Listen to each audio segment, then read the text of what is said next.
Mimi Handmade xin chào tất cả các bạn nha. Hôm nay Mimi sẽ hướng dẫn cho các bạn móc một cái bé cừu xanh rất là hot hit hổn giờ nè, với cái mái tóc cừu này các bạn. Mình hướng dẫn rất là chi tiết và cụ thể ha. Và bé cừu này thật sự rất là xinh luôn. Mình hy vọng là các bạn ai cũng sẽ móc thành công hết nha. Nếu mà các bạn yêu thích, các bạn nhớ nhấn like video này giúp mình và bình luận ở phía bên dưới ủng hộ Mimi bằng một cái lượt đăng ký kênh nha các bạn. Mình cảm ơn các bạn rất nhiều luôn. Và bây giờ chúng ta sẽ cùng móc cái bé cừu dễ thương này nha. Với mẫu bé cừu này thì các bạn sử dụng len loại nào cũng được ha. Muốn to thì chúng ta sẽ sử dụng len nó to, còn muốn nhỏ thì chúng ta sử dụng len nó nhỏ nha. Cái này mình sẽ dùng Susan 4, được xe từ 4 sợi đó các bạn. Cái cỡ len là khoảng 1.5 mm nha. Mình sẽ móc màu xanh, màu trắng và cái nhụy hoa màu vàng để trang trí thêm thôi. Còn một ít màu nâu này nè để mà chúng ta sẽ khâu cái phần mũi với miệng nha. Mắt dán thì mình sử dụng loại mắt dán là 8 mm, chuẩn bị cho mình bông gòn nè. Kim móc thì mình sử dụng kim 2.0 mm ha. Muốn nhỏ hơn nữa thì các bạn sử dụng kim 1.5 cũng được nữa.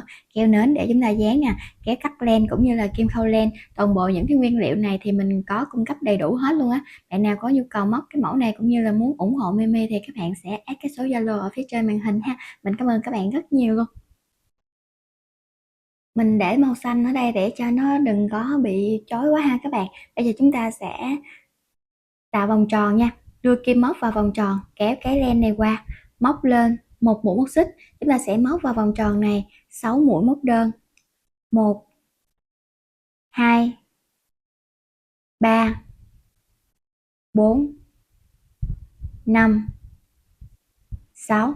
Và các bạn sẽ kéo cho nó khít lại và chúng ta sẽ trượt mũi vào trong cái chân móc đầu tiên. Từ hàng thứ hai thì các bạn sẽ móc vào nửa nhánh ở phía trước nha. Các bạn móc lên một mũi móc xích, đâm kim vào nửa nhánh ở phía trước của chân móc đầu tiên.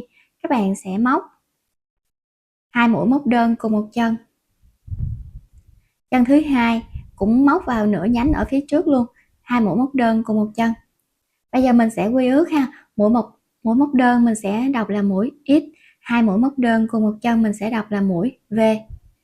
Như vậy là cái hàng móc thứ hai này các bạn sẽ móc 6 mũi V.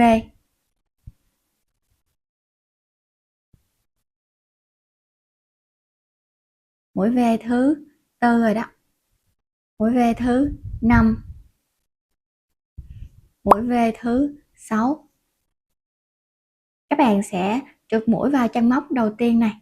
Kết thúc hàng móc thứ hai. Và móc lên một mũi móc xích để móc hàng móc thứ ba nha.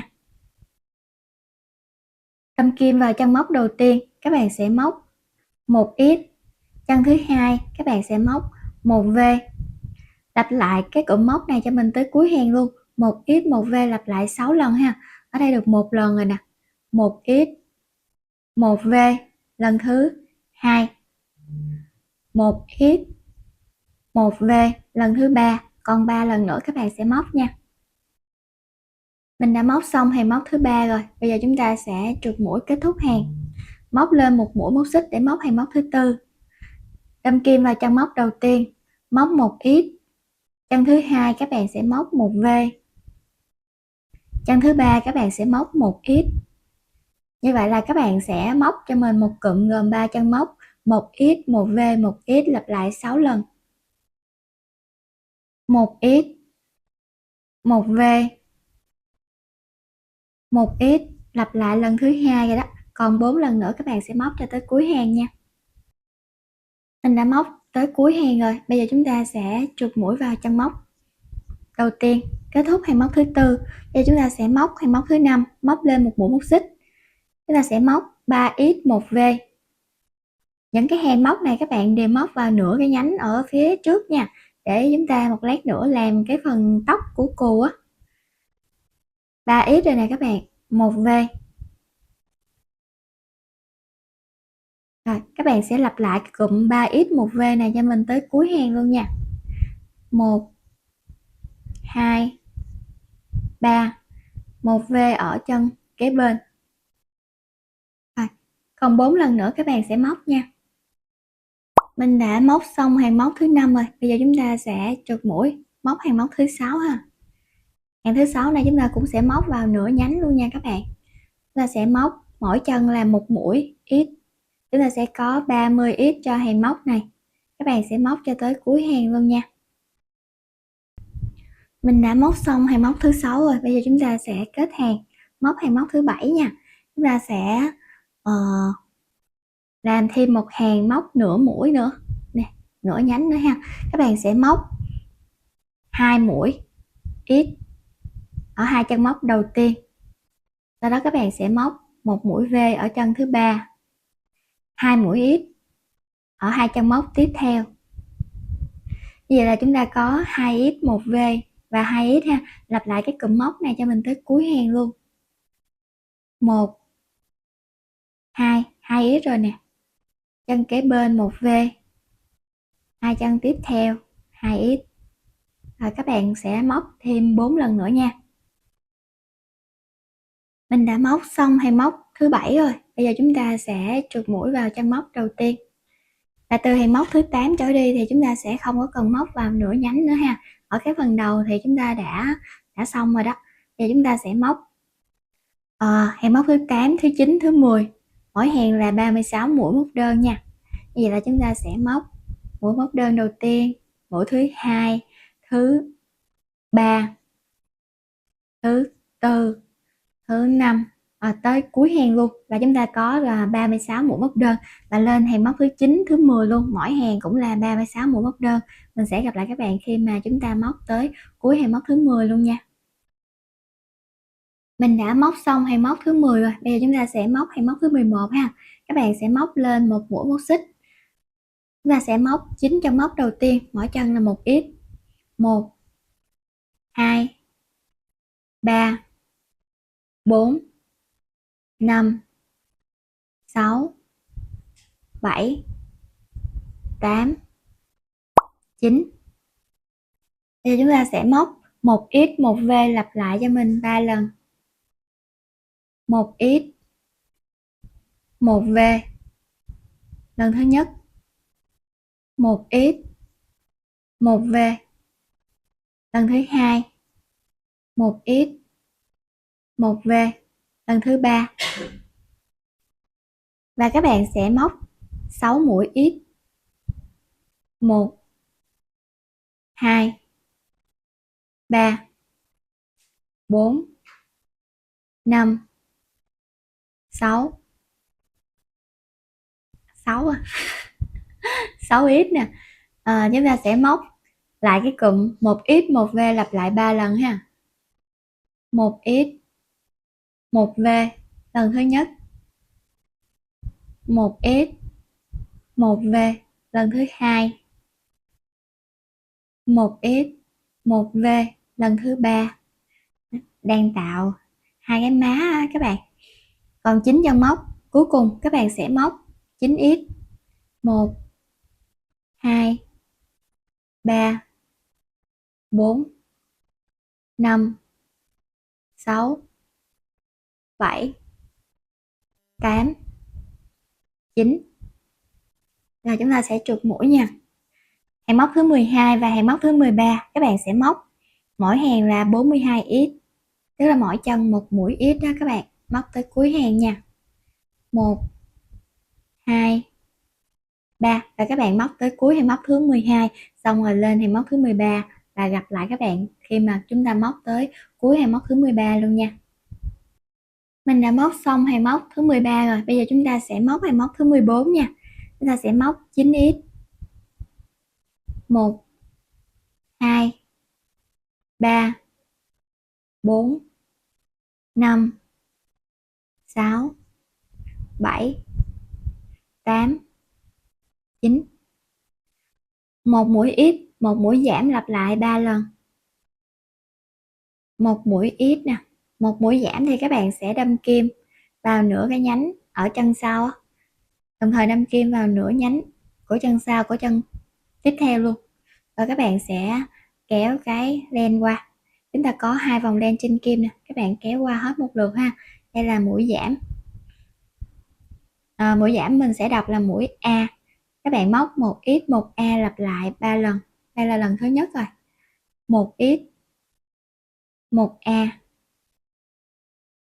lần thứ hai, một ít, một a, lần thứ ba, và chúng ta sẽ móc 6 ít,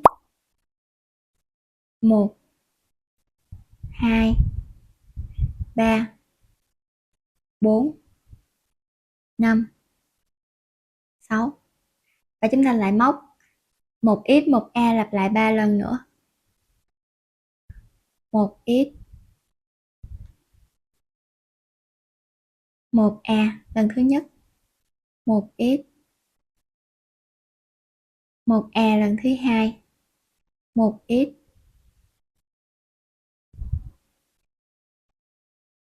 một a lần thứ ba, còn lại 9 ít các bạn sẽ móc tới cuối hàng. Mình đã móc tới cuối hàng rồi, bây giờ chúng ta sẽ trượt mũi nha. Móc lên một mũi móc xích, các bạn móc hàng móc thứ 15, 2 ít, 1 a và 2 ít lặp lại 6 lần, 1, 2, 2 ít rồi nè, 1 a, 2 ít. Mấy cái giảm mũi các bạn sẽ đâm kim nông nông thôi nha, tức là đâm kim nó ngắn ngắn thôi, để thôi nó bị hở lỗ nhiều á. Cái này là mình cũng móc lỏng tay quá cho nên là mình cảm thấy là nó bị hở lỗ rồi nè các bạn, cho nên là các bạn đâm kim nó hơi nông nông ở phía phía này thôi ha. Ở đây được một cụm 2 ít, 1 a, 2 ít rồi đó, các bạn sẽ móc như vậy cho mình tới cuối hàng luôn nha. 2 ít nè, 1 a, nó nông hơi các bạn, 2 ít, rồi các bạn móc tới cuối nha.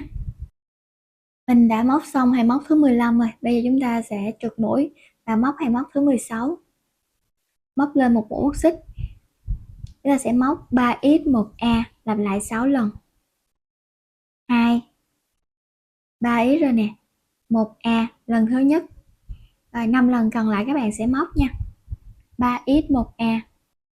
Mình đã móc xong hàng móc thứ 16 rồi, bây giờ chúng ta sẽ trượt mũi, chúng ta sẽ móc hàng móc thứ 17 ha, hàng cuối cùng của phần đầu, chúng ta sẽ móc 1 ít, 1 a, 1 ít, lặp lại cho mình 6 lần nha. Ở đây được một lần rồi nè, các bạn móc tới cuối luôn.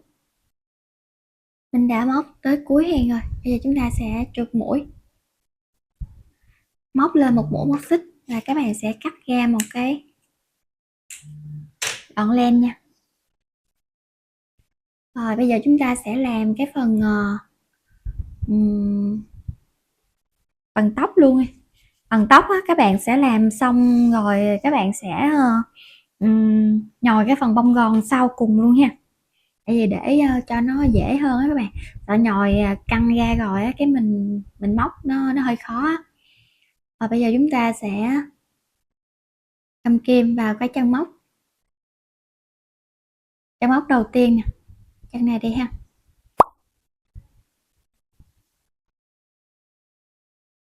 Rồi móc lên cho mình 6 mũi móc xích, 3, 4, 5, 6, đâm kim vào chân móc xích thứ 5 các bạn móc một mũi móc đơn, chân móc kế bên các bạn sẽ móc 2 mũi móc đơn, 3 chân móc còn lại mỗi chân là 3 mũi móc đơn, 1, 2, 3, 1, 2, 3, chân cuối cùng nè,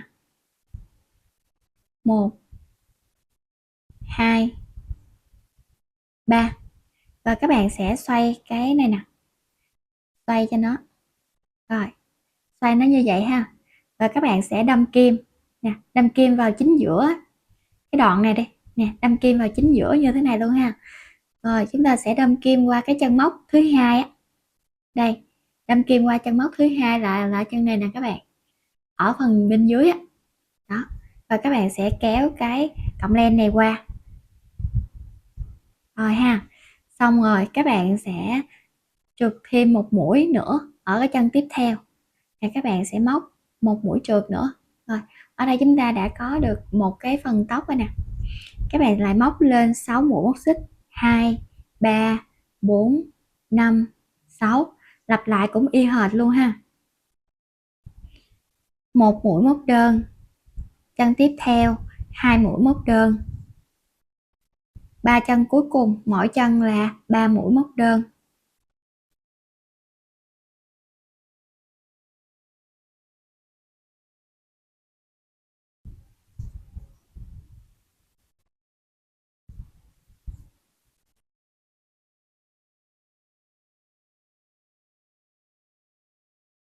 Hai, 3. Rồi chúng ta cũng xoay cái này cho nó nằm vô như vậy ha. Rồi cứ việc đâm kim vô chính giữa đây nè. Đó. Rồi đâm kim vào cái chân móc tiếp theo nè. Chân tiếp theo là chân này. Kéo cái cọng len qua, tạo hoa hồng đó các bạn.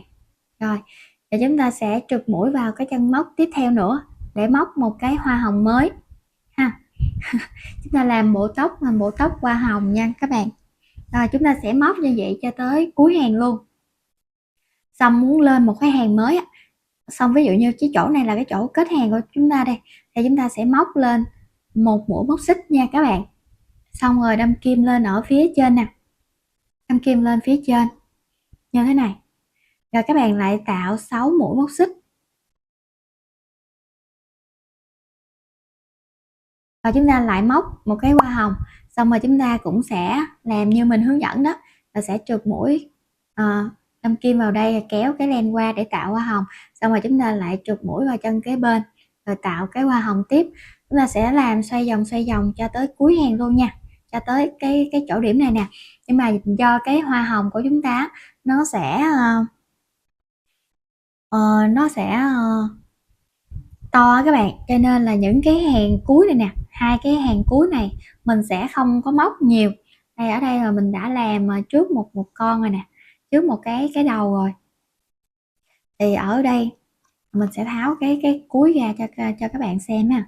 Nè, ở đây nó còn tới mấy cái chân này nè các bạn nè, nhưng mà chúng ta nó bị full rồi á, cho nên là chúng ta sẽ làm khoảng một cái cuối cùng thôi là được rồi. Nói chung là các bạn thấy là nó tròn như thế này đó là được rồi ha. Đây là mình đã làm xong rồi. Cái này để mình ở cái clip sau có làm cái phần tóc của cừu các bạn, nhưng mà tóc cừu nó sẽ ở phía dưới luôn á, cho nên là nữa mình sẽ móc cái dạng này nè, nhưng mà mình móc nguyên cái nón riêng á, là cái mình úp lên là mình làm cái bé cừu mới ha. Nếu mà có dịp thì mình sẽ quay cho các bạn, còn không thôi thì mình sẽ móc cái móc khóa đầu cừu như thế này để mình treo luôn cái này thôi.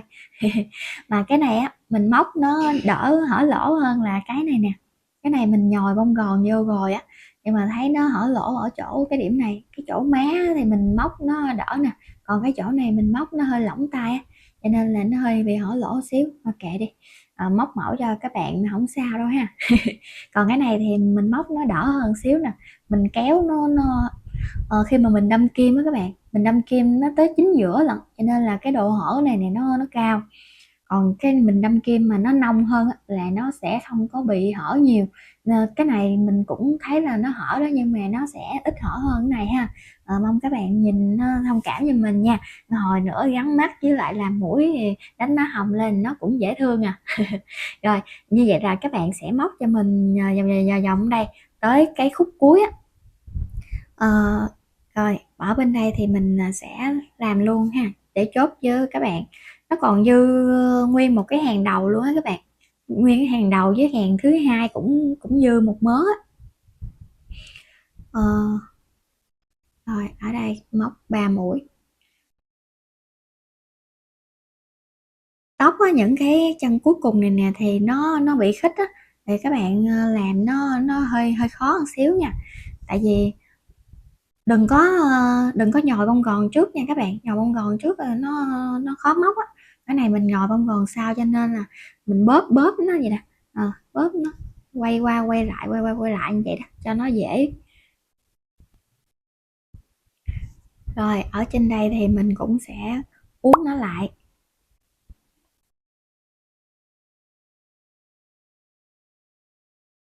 Nè, cho nó nằm chính giữa này. Rồi mình cũng sẽ vạch nó ra. Hồi nãy chưa có nhồi bông gòn cho nên cái chỗ này nó dễ á các bạn. Còn giờ nó nhồi rồi cái nó kéo cái nó hơi khó nha. Đó, bởi vậy mình nói với các bạn là đừng có nhồi bông gòn là đúng chính xác rồi đó. Rồi cái này mình sẽ cắt len luôn đi các bạn ơi. Rồi có gì á cái mình sẽ khâu nó vô ở cái điểm cuối nha.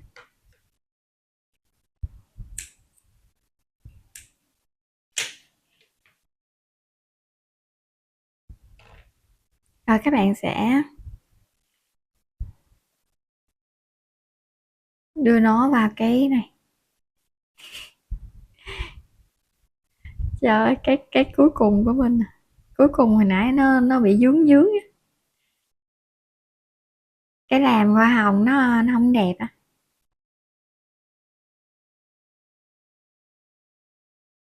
nhưng mà nó cũng không sao nè các bạn, để đại đi ha.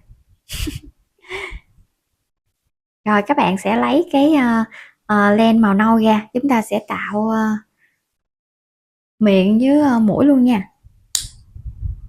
Và cái này thì hồi nữa để đại đi các bạn. Mình đã dán xong hai cái phần mắt rồi nè các bạn.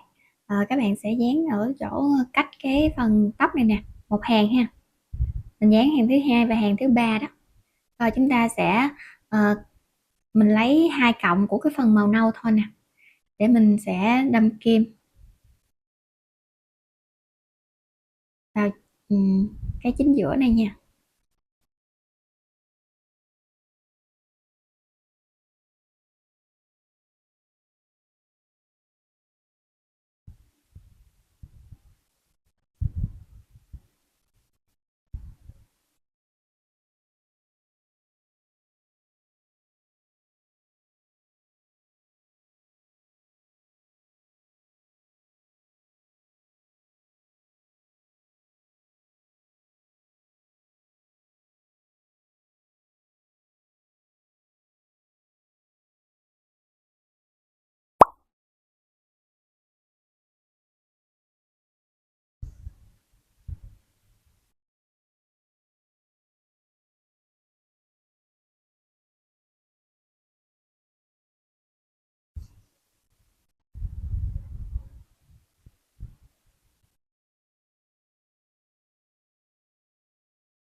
Rồi các bạn sẽ khâu cho nó bít cái phần màu trắng này luôn ha, khâu qua khâu lại đi. Mình đã tạo cái phần tam giác xong rồi nè các bạn, bây giờ chúng ta sẽ tạo cái miệng ở phía dưới ha. Miệng ở phía dưới này thì quên nữa, các bạn sẽ lấy cho mình một cọng thôi nha. Nè, các bạn sẽ gõ một cọng ra.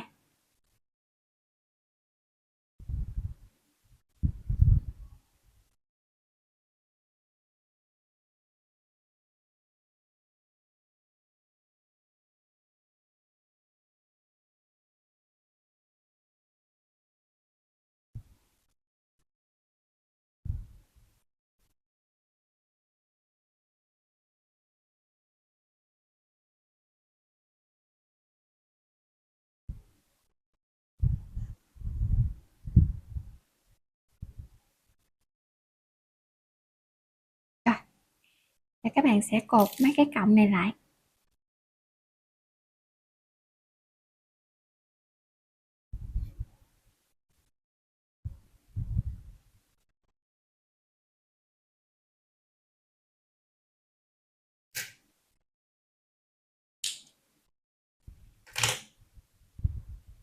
Rồi như vậy ha các bạn. Hai cái phần lỗ tai á, mình sẽ ghi công thức ở phía trên màn hình ha. Cũng dễ lắm.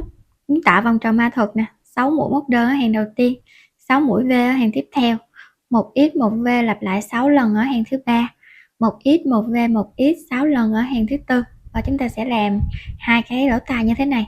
Và chúng ta cũng sẽ cắt ra một cái đoạn len và chúng ta sẽ chụm lại ha.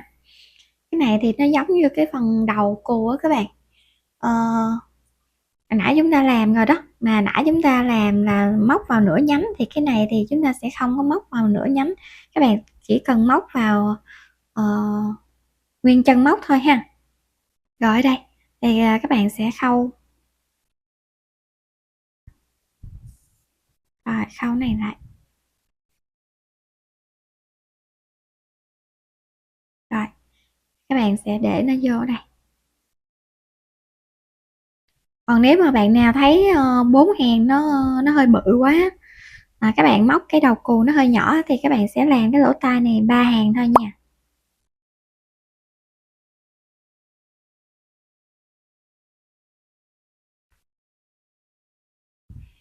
Tại mình móc cái đầu cù nó thấy nó hơi bự á các bạn, cho nên là mình làm 4 hàng cho nó cho nó vừa luôn. Rồi,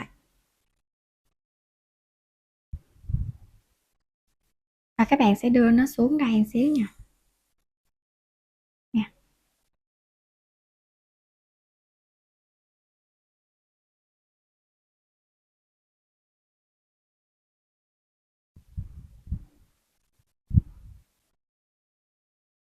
Rồi. Rồi các bạn sẽ đưa nó lên. À, không.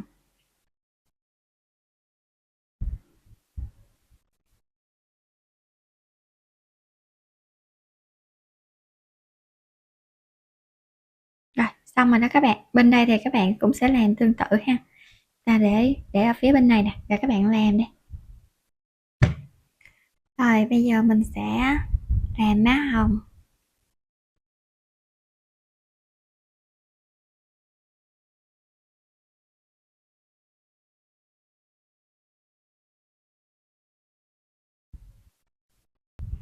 Bây giờ chúng ta sẽ móc cái phần thân nha các bạn.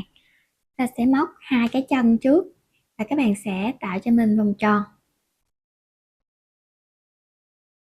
Đưa kim móc vào, kéo cái len qua, móc lên một mũi móc xích. Chúng ta sẽ móc 6 mũi móc đơn. 2 hàng móc màu trắng nha. 3 4 5 6. Kéo cho nó khít lại. Và chúng ta sẽ trượt mũi vào chân móc đầu tiên. Chúng ta sẽ móc hàng móc thứ hai 6 mũi V.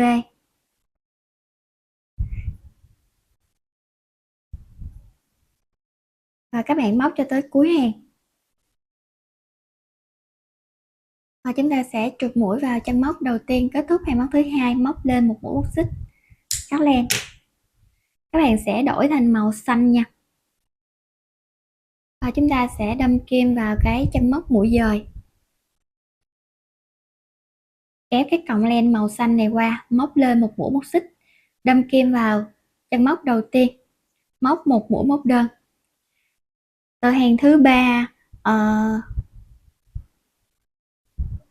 từ hàng thứ ba cho tới hàng móc thứ tư đó các bạn, chúng ta sẽ móc mỗi chân là một mũi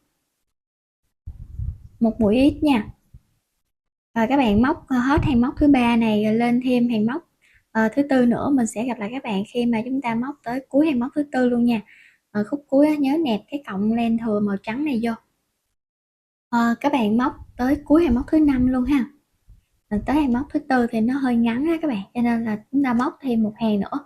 Rồi các bạn móc lên một mũi móc xích rồi cắt len, và chúng ta sẽ được một cái chân như thế này ha. Rồi móc thêm một cái chân nữa từ đây nè, chúng ta sẽ móc lên 3 mũi móc xích, và chúng ta sẽ nối hai cái chân này lại với nhau nha. Rồi các bạn sẽ đâm kim vào cái chân móc đầu tiên. Đây, chân móc này các bạn sẽ móc cho mình một mũi móc đơn đầu tiên luôn nè. Rồi nẹp cái cọng len thừa luôn ha. Mũi móc đơn thứ hai, 3, 4,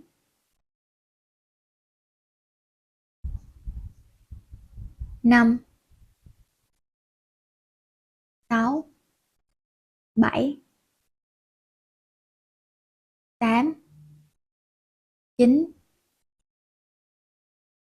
10, 11 và 12. Rồi các bạn sẽ móc ở 3 mũi móc xích hồi nãy chúng ta gây nên đó. Các bạn sẽ móc 3 mũi móc đơn nha, nhưng mà nó sẽ hơi bị lỏng hở chân ở chỗ này nè các bạn, cho nên là các bạn sẽ đâm kim cho mình ha, và ở chân này các bạn kéo lên, rồi đâm kim vào cái chân móc mũi móc xích ở phía bên đây nè, chân đầu tiên, và các bạn kéo lên. Chúng ta thực hiện một mũi ha, rồi ở chân chính giữa nè một mũi móc đơn nữa là 2, rồi cái chân đây nữa là 3, nhưng mà các bạn móc vào đây luôn đi, 3 nè, như vậy là nó sẽ dính cái chỗ này vô luôn nè, nó không có bị hở cái chỗ đoạn này đó các bạn. Rồi ở bên đây nè thì các bạn sẽ móc cho mình là 12 mũi móc đơn tiếp tục nha. 1, 2, 3, 4, 5, 6, 7,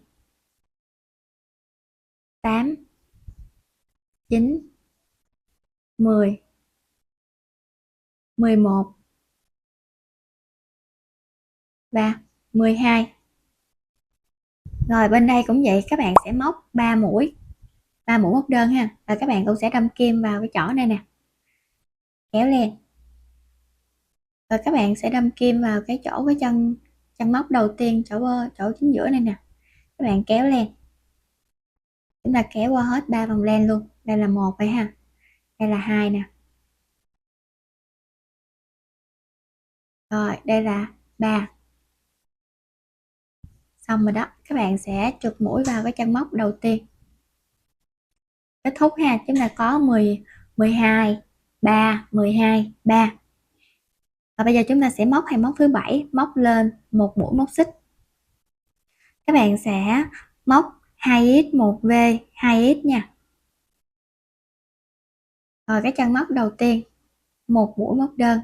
Nếu mà bạn nào không có nhìn thấy cái chân móc đầu tiên thì cứ đánh dấu lại cho mình nha. 1 nè, 2 2x rồi, 1v 2x. Giờ nó dễ rồi đó các bạn lặp lại cho mình ha, 6 lần á. 2x 1v 2x. Và các bạn móc cho tới cuối hàng luôn nha. Này nó có chân móc đủ hết rồi. 2x 1v 2x lặp lại tổng cộng là 6 lần. Mình đã móc xong hàng móc thứ 7 rồi đó các bạn. Bây giờ chúng ta sẽ móc hàng móc thứ 8, 9, 10, 11, 12 ha. Mỗi hàng là 36 mũi móc đơn.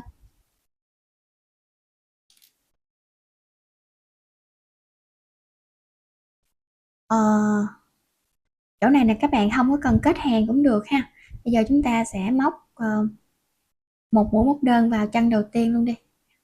Nếu mà bạn nào không có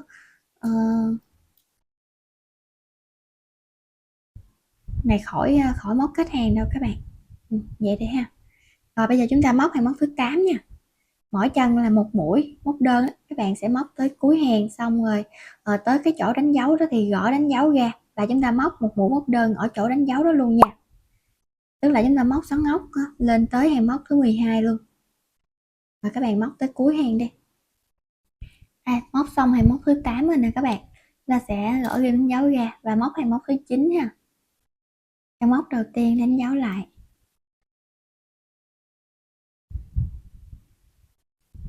ở đây nè, 2 3 4 5 6 7 8, rồi hàng thứ 9 là hàng chúng ta đang chuẩn bị móc nè. Các bạn móc cho tới cuối hàng móc thứ 12 luôn nha. Mình đã móc xong hàng móc thứ 12 rồi, bây giờ chúng ta sẽ gõ ghim đánh dấu và chúng ta sẽ móc hàng móc thứ 13 nha. Các bạn sẽ móc là 6x, x đầu tiên đánh dấu lại, x thứ hai, 3 4 5 6, và các bạn sẽ móc một mũi giảm Tiếp tục chúng ta sẽ móc 16x. 1 2 3 4 5 6 7 8 9 10 11 12 13 14 15 16 và chúng ta sẽ móc một mũi giảm.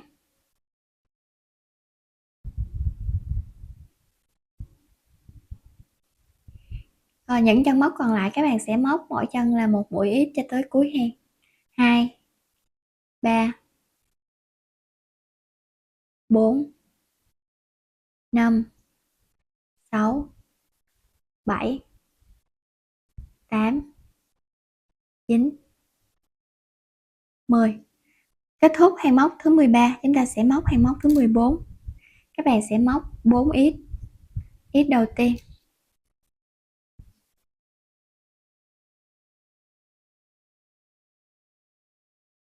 Ít thứ hai. 3 4. Chúng ta sẽ móc 2A. 2 mũi giảm. 1 mũi giảm đầu tiên. Mũi giảm thứ hai. Tiếp tục các bạn sẽ móc 14 mũi ít. 1 2 3 4 5 6 7 8 9 10 11 12 13 14. Chúng ta sẽ móc 2 mũi giảm. Mũi giảm đầu tiên. Mũi giảm thứ hai. Những chân còn lại các bạn sẽ móc những mũi ít. 1 2 3 4 5 6 7 8. Bây giờ chúng ta sẽ nhồi cái phần bông gòn đây các bạn, gỡ ghim đánh dấu ra ha. Xong cái hàng móc thứ 14 rồi đó, các bạn sẽ nhồi bông gòn, nhồi ở bên chân phải, rồi nhồi bên chân trái, rồi nhồi ở phía bên trong nha.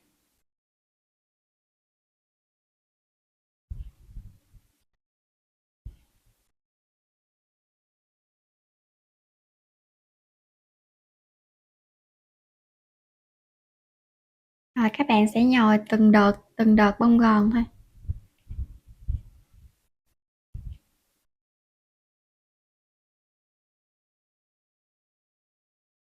Rồi, xong hai cái chân thì các bạn sẽ nhồi ở bụng nha. Bây giờ chúng ta sẽ móc hàng móc thứ 15 nha các bạn. Móc 2x, 1A, 2x. X đầu tiên. Đánh dấu lại.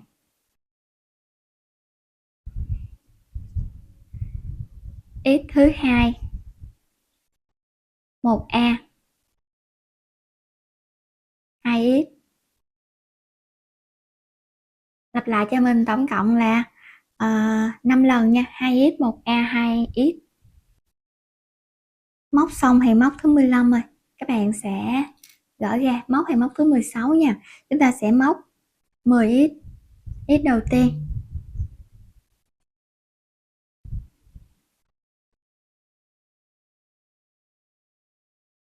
X thứ hai. 3 4 5 6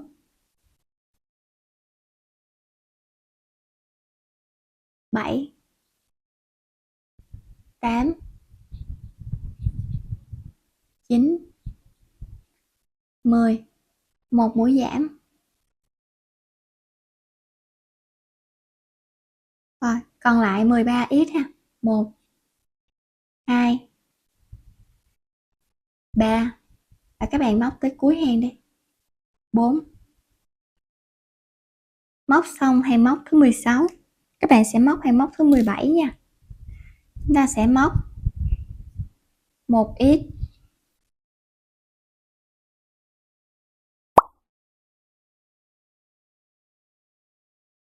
một A, một mũi giảm đó, một ít, lặp lại cho mình tới cuối hàng luôn nha. Một ít, một A, một ít. Mình đã móc xong hàng móc thứ 17 rồi, bây giờ chúng ta sẽ móc hàng móc thứ 18 nha. Ở hàng này thì chúng ta sẽ móc mỗi chân là một mũi ít, ít đầu tiên. Như vậy là mình cũng đã xong cái phần thân luôn rồi đó các bạn. Ít thứ hai là các bạn móc tới cuối hàng nha. Rồi bây giờ các bạn sẽ gỡ cái ghim đánh dấu này ra ha. Chúng ta sẽ trục mũi, bỏ qua chân kế bên, móc vào chân tiếp theo, một mũi dời, móc lên một mũi móc xích. Rồi chúng ta sẽ cắt len ha. Chắc mình sẽ may bằng cái len màu trắng đó các bạn, cho nên là mình sẽ cắt cái len màu xanh này đi, gáp cái đầu với lại cái này nè bằng cái len màu trắng quá. Một lát nữa mình sẽ nối cái len màu trắng vô đây ha, cho nó dài dài rồi cái mình sẽ khâu vô. Rồi các bạn sẽ nhồi cái phần bông gòn còn lại luôn nha nè, nhồi cho nó cứng luôn. Các bạn làm sao mà cái này nè mình móc nó, tại vì chắc là mình nghĩ là mình móc cái này nó lỏng tay quá, cho nên là cái này á, thì mình móc bữa nay á, nó chặt tay á các bạn, cho nên là mũi móc nó bị khích. Xong rồi cái hàng cuối cùng của mình á, nó cũng nhỏ hơn là cái này nè. Xong rồi các bạn thấy là nếu mà mình để cái này vô nè, để là nó muốn nuốt trọn cái hàng cuối cùng của cái phần màu xanh luôn. Cái này chắc nếu mà bạn nào mà móc giữa cái phần màu xanh và cái phần màu trắng á, nó bằng nhau á, thì chúng ta sẽ khâu như thế này ha. Tại vì mình móc nó hai thời điểm khác nhau á các bạn, cho nên là nó ra hai size khác nhau. Cái này thì các bạn biết rồi đúng không? Rồi, ai cũng phải gặp cái trường hợp này. Nếu mà móc, ví dụ như nếu mà mình móc cái này nè các bạn nè, nè cái này nè cùng thời điểm với lại cái màu xanh này, thì các bạn thấy là nó vừa in với nhau luôn nè. Đó, nó vừa in luôn rồi ha. Là chúng ta sẽ khâu thôi bây giờ mình sẽ thử cái này đi. Đây mình lấy cái kim này khác. Giờ mình sẽ khâu với các bạn cái chỗ này ha, rồi các bạn sẽ khâu cho tới cuối hàng. Rồi ví dụ như cái này đi, là chúng ta sẽ đâm kim nè, đặt cho nó ngay chính giữa ha. Vậy là đâm kim qua cái phần màu xanh này nè. Đó. Rồi các bạn sẽ kéo. Rồi đâm kim lên ở phía trên. Qua đây. Rồi các bạn sẽ kéo nó rút lại. Vì cái phần màu trắng nó 18 mũi, cái phần màu xanh nó 18 mũi, cho nên là các bạn sẽ làm từ từ thôi ha. Nè, rồi qua đây. Từ đây qua bên cái chân thứ hai. Rồi các bạn kéo rút nó lại. Rồi từ đây qua chân thứ hai nè. Đó. Rồi các bạn sẽ kéo rút nó lại. Như vậy là 18 chân móc nó sẽ đều hết trơn luôn. 18 chân móc nó sẽ đều hết ha. Rồi dưới này các bạn cũng sẽ làm tiếp tục nè. Đó, rút chặt nó lại ha, là nó sẽ cứng ngắc rồi các bạn nè. Đó, cứng ngắc ở chỗ điểm này luôn ha. Rồi ở trên đây các bạn cũng sẽ làm từ từ thôi.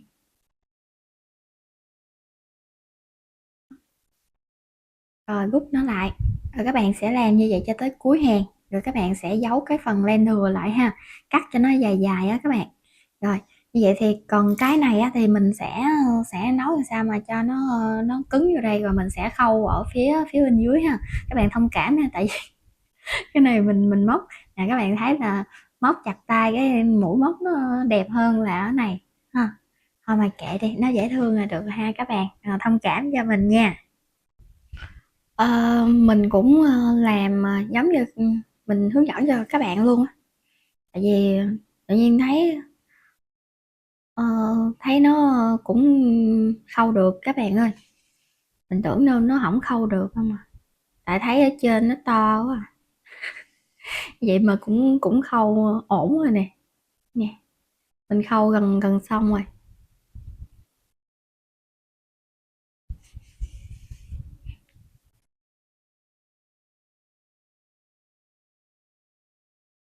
Còn mấy mũi nữa các bạn khâu nha.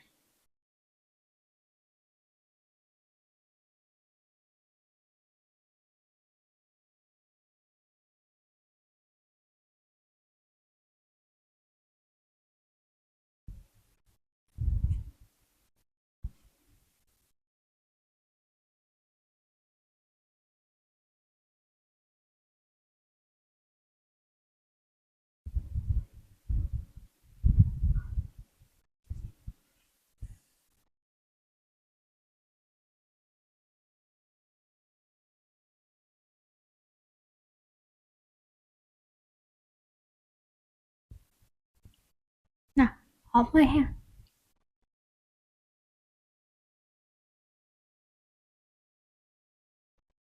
Hai cái cánh tay á, thì các bạn cũng sẽ móc cho mình như mình ghi ở phía trên màn hình nha các bạn.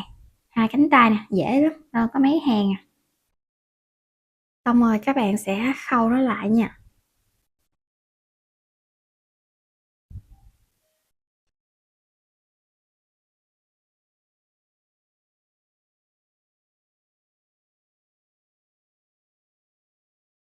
Rồi, các bạn sẽ may nó vô ở bên đây.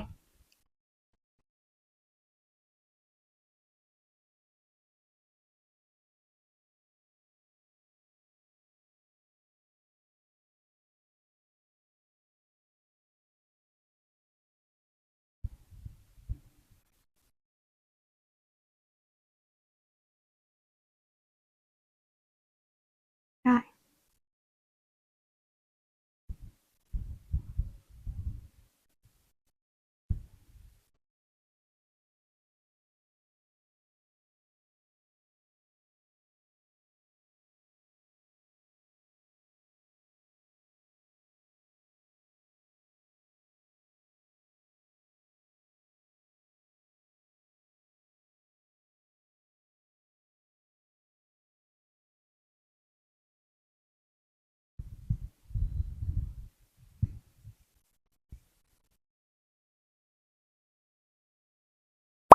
rồi các bạn sẽ ờ, khâu nó xuống phía bên dưới này nha.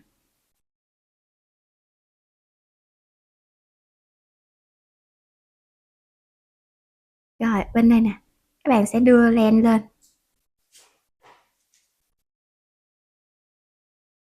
cho cái này nè, nó xuống nè.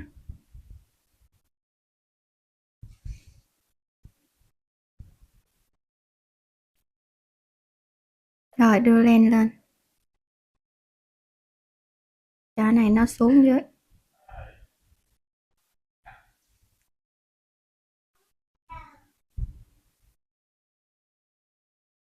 Rồi, rồi ổn rồi ha. Rồi các bạn sẽ giấu cái phần len thừa này. Bên kia thì các bạn cũng sẽ khâu tương tự nha. Rồi, các bạn sẽ cắt len. Trời ơi, thấy cưng quá trời luôn rồi các bạn ơi. Bây giờ chúng ta sẽ móc cái hoa daisy cho bé Cù nha. Hoa daisy này chúng ta sẽ làm 6 cánh.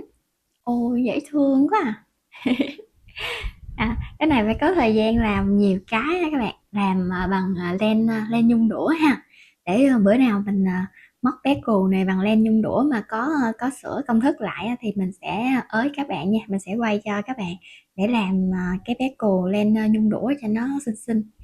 Rồi chúng ta sẽ móc lên một mũi móc xích. Các bạn sẽ móc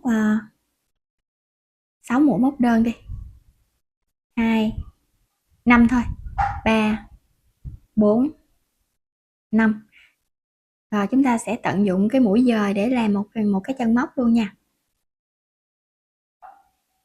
Móc lên một mũi một xích, cắt len. Rồi giờ chúng ta sẽ lấy len màu trắng của phần này ra nè các bạn, một cuộn thì cũng dư nhiều á, với lại mình móc thêm một cái đầu nữa đó, cái này cũng không có tốn len nhiều ha.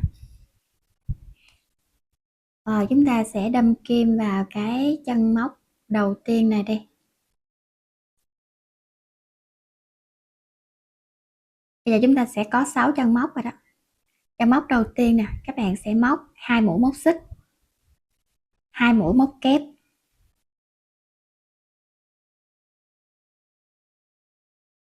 2 mũi móc xích, trượt mũi, trong cùng chân móc đó nha, và móc lên 2 mũi móc xích, móc qua chân thứ hai, 2 kép,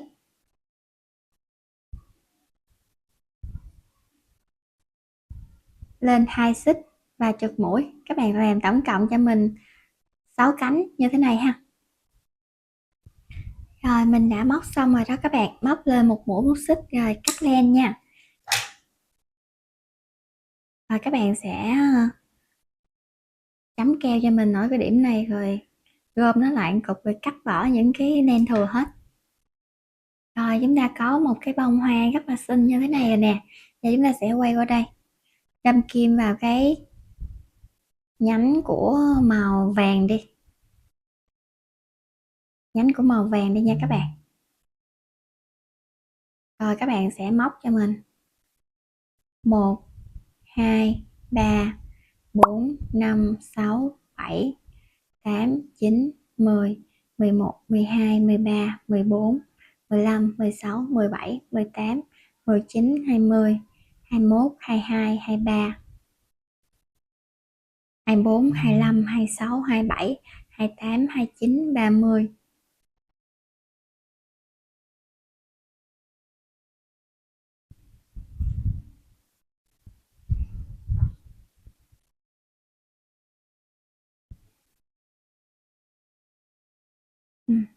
Nhiều đây thấy cũng 30, cũng được được rồi đó ha.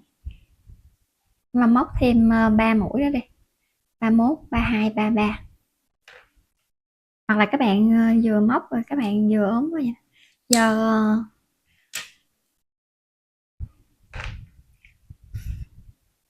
cái clip sau thì mình sẽ hướng dẫn cho các bạn làm cái phần váy, nhưng mà mình sẽ móc cái cù kia đi các bạn, tại vì mình còn dư đó, còn dư một bé cù đó mình sẽ móc ha. Mình sẽ móc váy cái bé cù đó. Rồi vậy cái này mình sẽ cố định luôn nha nè, cái này mình sẽ lấy cái này là khâu vô đây. Rồi các bạn cũng sẽ cố định cái phần hoa daisy này vô luôn, các bạn dùng cái này khâu luôn nè. Chúng ta sẽ khâu cùng nhau luôn đi. Clip nó hơi dài đó các bạn, mình không có cắt với mình không có xả, các bạn chịu khó coi đi ha, mình không xả luôn.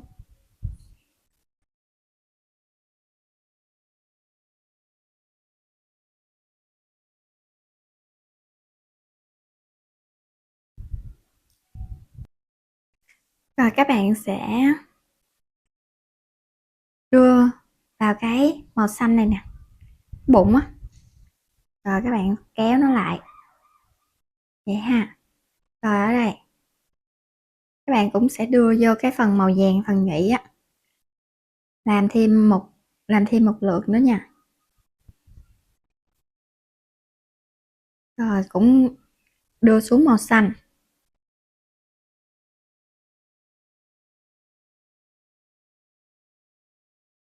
Rồi nó cố định ở cái chỗ chính giữa rồi đó các bạn. Rồi giấu cái phần len này, luồn nó qua ở phía sau đi rồi cắt luôn nha.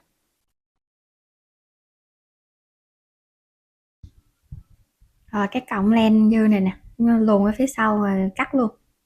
Ở chỗ cái phần đầu cù á các bạn, mình cắt cái cọng len màu trắng á, mình cột cái phần khóa nó ở chính giữa luôn. Nãy mình tính xỏ cái khoen qua thôi mà mình thấy nó chơi vơi quá, cho nên là mình lấy cái này mình khâu luôn. Giờ mình nè, đâm xuống cái đầu á nha, đâm xuống cái đầu luôn nha, rồi xuyên qua đây, rồi giấu len này đó. Nhưng mà cái này cũng thâu ra thâu vô được hết à. Rồi cái này mình cũng giấu luôn rồi, xong rồi đó các bạn. Nếu mà gắn mấy cái khoen kia thì các bạn cứ móc vô cũng được nữa, tại vì mình mình thấy làm bước này nữa cho nó chắc chắn thôi à. Rồi giờ mình cắt hết luôn nha, xong rồi đó, quá xinh xắn luôn. Ồ, dễ thương quá. Hy vọng là các bạn ai cũng sẽ móc thành công cái bé cừu dễ thương này ha. Nếu mà các bạn yêu thích, các bạn nhớ nhấn like video này giúp mình và bình luận ở phía bên dưới ủng hộ Meme bằng một cái lượt đăng ký kênh nha các bạn. Mình cảm ơn các bạn rất nhiều luôn, và mình cũng cảm ơn các bạn đã dành thời gian ra theo dõi hết video này và thực hiện cái mẫu móc này cùng mình nha. Bây giờ mình xin chào tạm biệt các bạn và hẹn gặp lại các bạn ở những clip sau nha. Bye bye.